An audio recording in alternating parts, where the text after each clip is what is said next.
Well, hello everybody and welcome to today's reading. We are going to ask for the message for today. What is true for us today? What do we need to hear and know for today? That is our request.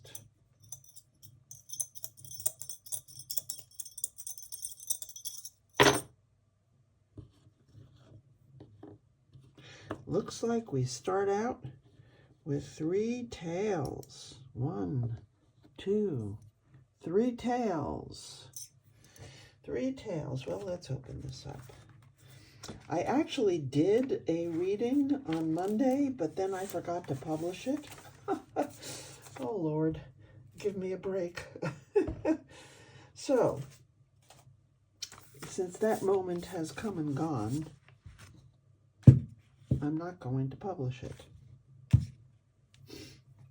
Okay, 3 tails is 6. So we start out with, wait a second, today is what?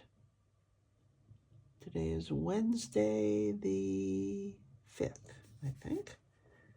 3, 5, 25. All right, so we start out with a 6. That's a changing yin line. Okay. 3 tails, 3 tails, 3 tails. That's what we got. So now, what is the truth for today? What do we need to know for today? Head, head, head. 3 heads. That's a change in yang line. Ooh, we got lots of changes going on today.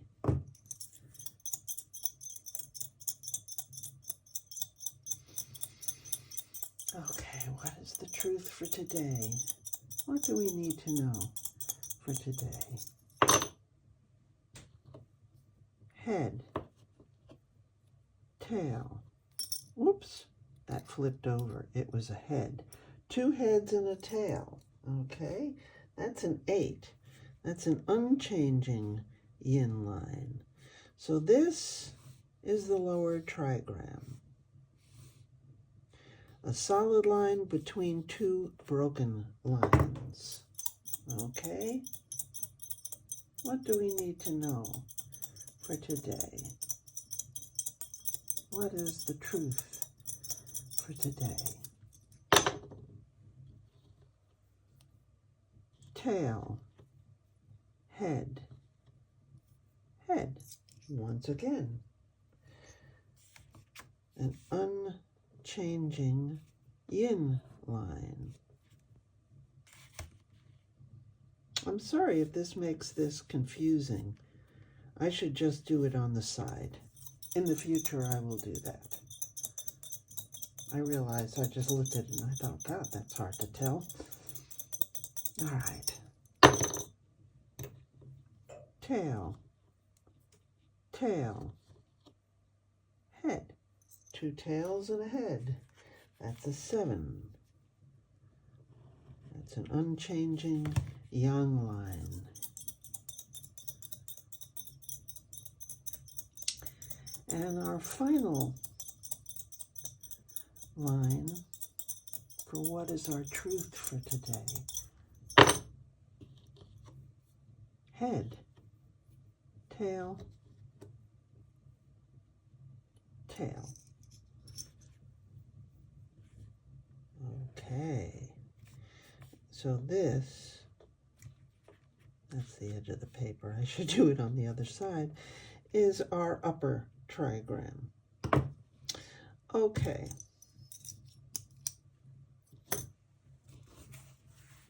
What do we have here? We have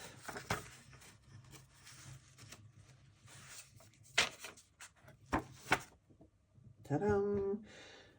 Okay, here we go. it's what is that? A solid line between two broken lines. That's kan.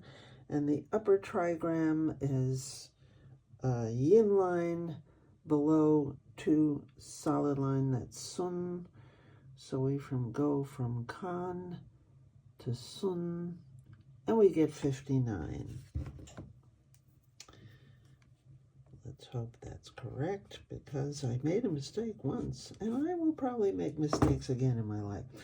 Okay, a solid line between two broken lines. Let's just make, that's kan, not, did I do that right? That's the lower trigram. And then two solid lines and a broken line is sun.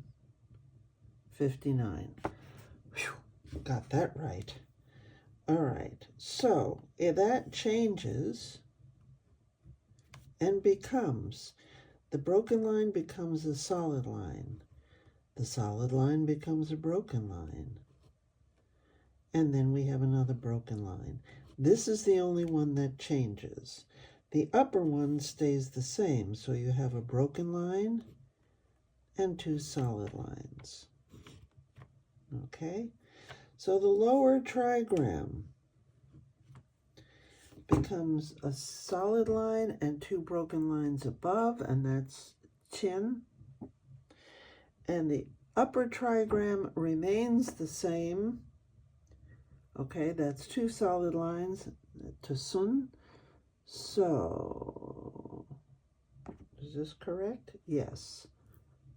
Chin to sun becomes 42. 42.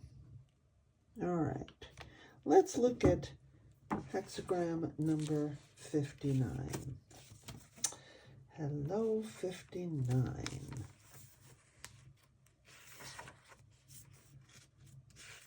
58, 59. Dispersion. I'll try to do this so you can see it. Above is the wind, and below is the water. Wind blowing over water disperses it, dissolving it into foam and mist. This suggests that when a man's vital energy is dammed up within him, indicated as a danger by the attribute of the lower trigram, gentleness serves to break up and dissolve the blockings. Okay, the judgment, dispersion, success. The king approaches his temple. It furthers one to cross the great water. Perseverance furthers, as it usually does. Okay, the image. Let's talk about the image. The wind drives over the water, the image of dispersion. Thus the kings of old sacrificed to the Lord and built temples. We're going to talk about all of this, but let's take a look at the first two lines. 6 in the beginning. He brings help with the strength of a horse, good fortune. And this 9 in the second place, over here, means, at the disillusion, he hurries to that which supports him. Remorse disappears. Okay, let's talk about that one before we move on to the second hexagram. Okay, dispersion. Dispersion. Here, we start with the wind on the top and the water below. When wind moves over the water, it can evaporate water. It can disperse it in that way. Okay, so this water is, in a sense, our yin nature, and the wind is there to disperse it. But the water can also turn to ice, and that can be rigid. So water has two aspects to it, the yin and the yang. So here we're talking about the king approaching his temple, and it furthers one to cross the great water. Approaching the temple is usually meaning that the king, which is always the superior man, which hopefully is us, we join with others in a temple or a church or a mosque, it doesn't matter, or any kind of spiritual community. So when we join with others, when we approach our temple, we are there not only in community, but we are there. There are always rituals involved in a temple, in a community, a spiritual community, whether it's a meditation or a chant or a hymn or whatever it is. There's a ritual there. And so it furthers one to cross the great water. Basically, the great water represents a potentially dangerous situation. Great waters that need to be crossed, especially back in these days, could be dangerous. But in this case, it furthers one to undertake something that might appear, at least initially, to be dangerous.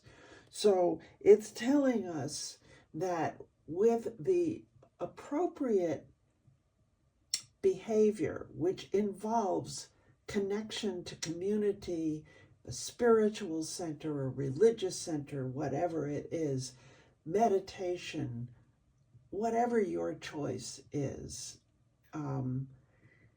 by doing that, we strengthen our inner self, and we don't come from a place of ego. We're doing it for the greater good, and therefore take action. Cross the great water. In other words, do something that might seem a little bit dangerous. Today is a day to take action. The image, the wind drives over the water, the image of dispersion. Thus the kings of old sacrificed to the Lord and built temples. Once again, it's strengthening this idea of religious ceremony, which means bringing together, which is the opposite of dispersion, okay? To join together in community is the opposite of dispersion. So anything that's falling apart on the outside, we join together in community and take action. The line 6 at the beginning, he brings help with the strength of a horse. I love that. That basically one does have the strength of a horse when one comes from a place of internal resolve and knowing that is not bound by ego. So we leave our ego at the door, okay? So we have to take action to get rid of misunderstandings. Dispersion is really about scattering, and that could be misunderstandings between you and a spouse, or within a family, or at work, wherever it is. When you come to that place with an internal strength that does not come from ego, and you have done your meditation on it, and you have come to an inner knowing, and you act from that place,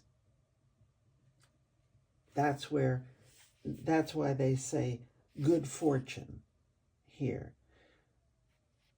That's the 6 in the beginning and 9 in the second place.